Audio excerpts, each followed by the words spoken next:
আসসালামু আলাইকুম বন্ধুরা, অনেকদিন পরে গাড়িটা নিয়ে বের হচ্ছি।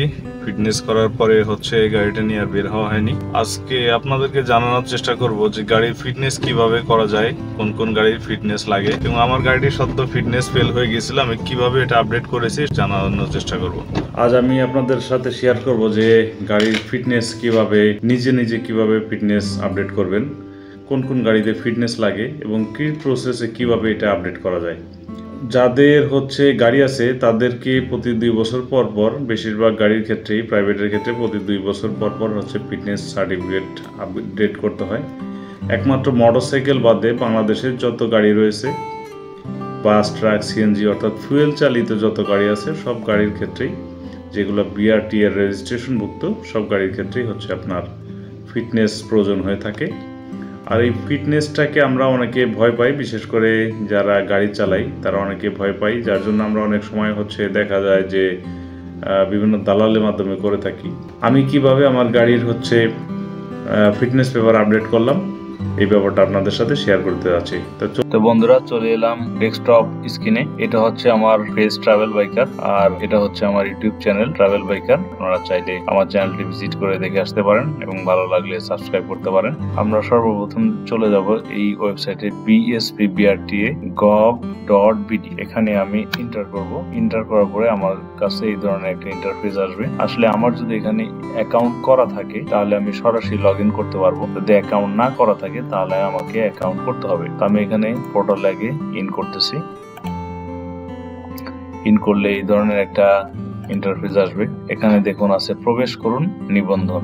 আমাদের আইডি না থাকলে আমরা ফার্স্ট নিবন্ধনে যাব। এখানে আমরা প্রেস করলাম।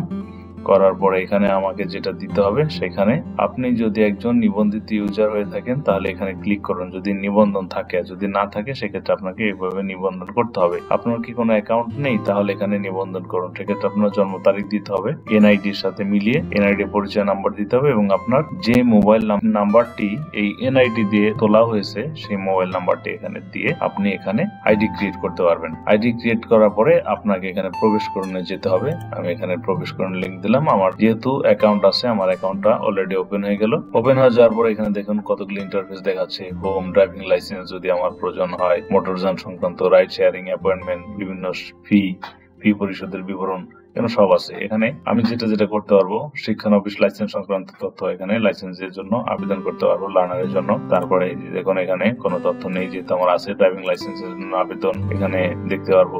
লাইসেন্সের অমিল, যদি কোনো ভুল থাকে সংশোধনের জন্য আবেদন করতে পারবো। ই ড্রাইভিং লাইসেন্সের রূপান্তর করতে পারবো। মোটরযানের তথ্য, এই কাজটা আপনাদের করতে হবে। আপনাদের নামে যে গাড়িগুলো আছে সেই গাড়িগুলো এখানে অ্যাটাচমেন্ট করতে হবে। সেক্ষেত্রে আপনাদেরকে মোটরযান সংযুক্তকরণে ক্লিক করার পরে এই ধরনের উইন্ডো আসবে, ইন্টারফেস আসবে। ইন্টারফেস আসার পরে আপনি গাড়ির রেজিস্ট্রেশন নাম্বার দিয়ে এখানে অ্যাড করতে পারবেন। অ্যাড করলে আপনার গাড়ির কোন গাড়ির কি স্ট্যাটাস আছে, এখানে আপনার কাগজ চেক করতে হবে না, এখানে সব স্ট্যাটাস আপনাকে দেখিয়ে দিবে। যেমন আমার ঢাকা মেট্রো এই মোটরসাইকেলটার জন্য কোনো ফিটনেস এর প্রয়োজন নেই, কিন্তু ট্যাক্স টোকেনের প্রয়োজন আছে। ট্যাক্স টোকেন 26/12/24 পর্যন্ত আপডেট রয়েছে।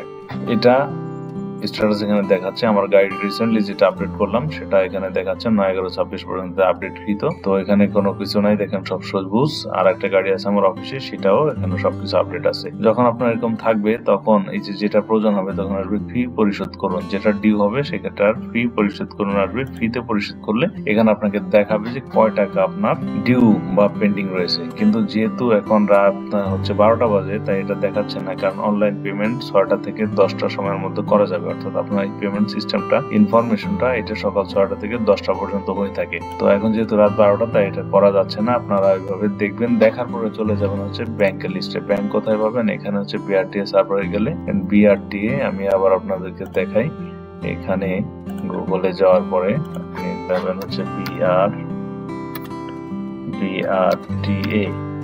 বিআরটিএ তে যাওয়ার পরে এখানে আপনার লগ ইন করার প্রয়োজন নাই, শুধু জাস্ট এখানে সার্ভারে গেলেই আপনাকে এখানে দেখাবে যে ফি ট্যাক্স আয়কর। এখানে আপনি ব্যাংকের তালিকায় চলে যান। চলে যাওয়ার পরে আপনার জেলা সিলেক্ট করুন। আপনি যদি আমি যেমন গাজীপুর সিলেক্ট করলাম। এখানে আমার কি কি ব্যাংক আছে আশেপাশে সব এখানে দেখাচ্ছে। আমার কাছে ছিল এনআরবি কমার্শিয়াল ব্যাংক, আমি এনআরবি কমার্শিয়াল ব্যাংকের মাধ্যমে টাকা জমা দিয়েছি।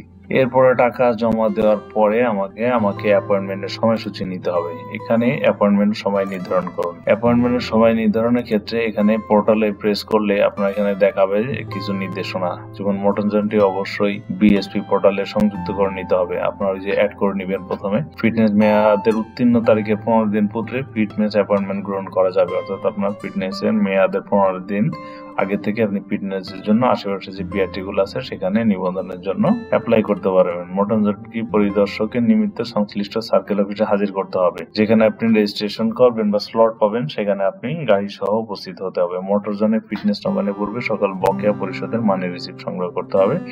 নির্ধারিত তারিখে মোটরজন হাজির না করলে অ্যাপয়েন্টমেন্ট বাতিল হবে এবং পুনরায় অ্যাপয়েন্টমেন্ট গ্রহণ করতে হবে। এখানে আমি সম্মত দিলে আপনাদেরকে একটা ইন্টারফেস দিবে। এখানে সাপোজ আমি একটু দেখাচ্ছি। আমি ধরেন এখানে 28 তারিখে দিলাম, এখানে রেজিস্ট্রেশন নাম্বার দিলাম, এখানে শাখা দিলাম হচ্ছে আমি গাজীপুর দিলাম, মোবাইল নাম্বার, এখানে স্লট আমি কোন টাইমে যেতে চাচ্ছি সেই টাইমে দিলাম। দেওয়ার পরে আমি এখানে সংরক্ষণ করুন। তো ফিটনেস শেষ হওয়ার 15 দিন পূর্বে এটা করতে হবে। আমার তো অলরেডি যেহেতু 2 বছর মেয়াদ আছে তাই দেখাচ্ছে না। এটা যদি আপনার স্লট ফ্রি থাকে তাহলে আপনাকে এটা সংরক্ষণের জন্য সেভ হবে এবং আপনাকে একটা ফর্ম দিবে। সেই ফর্মটা প্রিন্ট আউট করে আপনাকে ফিল আপ করতে হবে। ফিল আপ করার পরে সাথে সাথে যে কাগজগুলো দিতে হবে সেটা আপনাদেরকে দেখাচ্ছি। সেবার ফিটনেসে গেলে আপনাকে এই কাজগুলো করতে হবে। সেটা হচ্ছে নির্ধারিত ফর্মে পূরণকৃত স্বাক্ষরকৃত আবেদনপত্র, যেটা আপনি ওখান থেকে প্রিন্ট আউট করবেন, সেটা নিবেন। প্রয়োজনীয় ফি প্রদানের রসিদ, যে টাকাটা জমা দিবেন তার বিআরটি কপি, ফিটনেস সার্টিফিকেটের মূল কপি, হালনাগাদ ট্যাক্স টোকেনের সত্যায়িত ফটোকপি, যে ট্যাক্স টোকেন আপডেট থাকতে হবে এবং সেইটা ফটোকপি, টিন সংক্রান্ত কাগজপত্র, আপনি টিন সার্টিফিকেট দিতে পারেন, অনুমোদিত আয়করের প্রদানের প্রমাণপত্র, অর্থাৎ আপনার যে রিটার্ন আছে, ইনকাম ট্যাক্সের যে রিটার্ন থাকে সেই রিটার্ন স্লিপ আপনি এখানে ফটোকপি করে দিতে পারেন। আর পাশাপাশি আরেকটি কাগজ লাগবে, যদি আপনার গাড়ি সিএনজি চালিত হয় সেক্ষেত্রে আপনার সিলিন্ডারের টেস্ট সার্টিফিকেট লাগবে। এটা আমি করেছিলাম হচ্ছে উত্তরা সাউদার্ন অটোমোবাইল থেকে। এটা করতে আমার কাছ থেকে নিয়েছিল 3000 টাকা। আর এই প্রতিষ্ঠানটির অবস্থান ঠিক হচ্ছে উত্তরা বিএটি এর পূর্ব সাইডে একটা বিল্ডিং পরেই। তো এই টেস্ট সার্টিফিকেটটা হচ্ছে 5 বছরের জন্য দিয়ে থাকে। আপনার সিলিন্ডার খোলার পরে টেস্ট করে যদি এটি কোয়ালিটি ভালো থাকে তাহলে 5 বছরের জন্য আপনাকে সার্টিফিকেট ইস্যু করব। এই সার্টিফিকেট দিয়ে আপনি পর্যায়ক্রমে 5 বছর পর্যন্ত এই ফিটনেস নবায়ন করতে পারবেন। তো আমি এই কাগজপত্রগুলো সম্পূর্ণ নিয়ে সরাসরি চলে যাই গাজীপুর বিআরটি, যেখানে আমি স্লট নিয়েছিলাম। সেখানে গিয়ে আমি পরিদর্শকের সামনে উপস্থিত হই এবং তিনি আমার গাড়ি দেখে, কাগজপত্র দেখে এটা ভেরিফাই করে দেন এবং উইদিন 2 আওয়ার্স এর ভিতরে আমাকে পরবর্তী 2 বছরের জন্য ফিটনেস পেপার রিনিউ করে দেওয়া হয়। এই হচ্ছে টোটাল প্রসেস। এই সম্পূর্ণ কাজটা আমি নিজেই করেছি, তবে এই ক্ষেত্রে কাজগুলো করতে একটু সময় ব্যয় করতে হয়েছে। আপনারা যারা মোটামুটি ভাবে অ্যান্ড্রয়েড ফোন ইউজ করতে পারবেন বা ইন্টারনেট সম্পর্কে মোটামুটি ধারণা রাখেন তারা এই কাজগুলো মোবাইল দিয়ে করতে পারবেন। তো এই হচ্ছে বন্ধুরা আজকের ভিডিওটি। এভাবে আপনারাও আপনাদের গাড়িগুলোর ফিটনেস নিজেরাই করে নিতে পারেন কোনো ধরনের হ্যাসেল ছাড়া। তো এই ধরনের কোনো কোশ্চেন বা কোনো সমস্যার সম্মুখীন হলে আমাকে কমেন্টস করতে পারেন ভিডিওতে, আমি চেষ্টা করবো আপনাদেরকে রিপ্লাই দেওয়ার জন্য। আর এই ধরনের ইনফরমেটিভ ভিডিও, গাড়ি, মোটরসাইকেল বিষয়ক এবং টুরিং ভিডিও আমার চ্যানেলটি সাবস্ক্রাইব করতে পারেন। আর সবাই ভালো থাকবেন, সুস্থ থাকবেন। দেখা হবে পরবর্তী কোনো ভিডিওতে।